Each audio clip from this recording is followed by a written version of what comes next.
शीर सुधा धड़ कोटड़ा ने पग पीसो लारी पार आप विराजो मां और में तो भाई गले फुलोरी फुलमार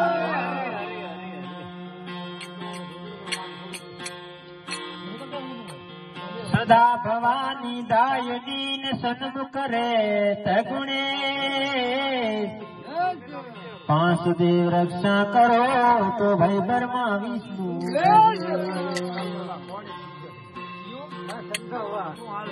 ब्रह्मा विष्णु वेश मिले और सब देवन के साथ महिषासुर ने मारवा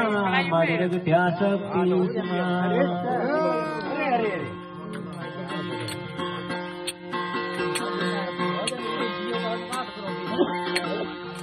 ये भवानी कटे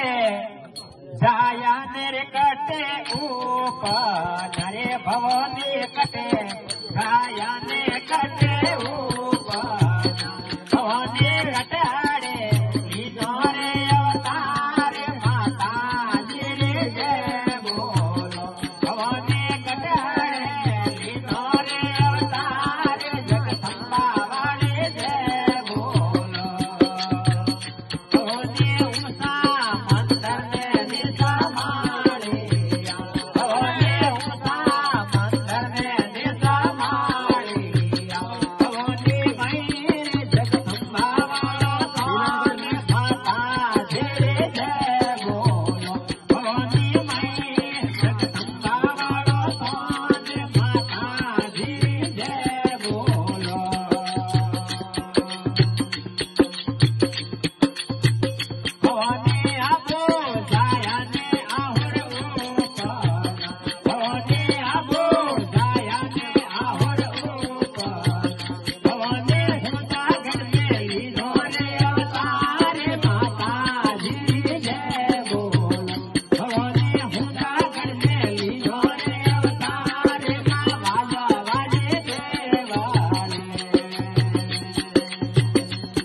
थंबे मात की जय हो।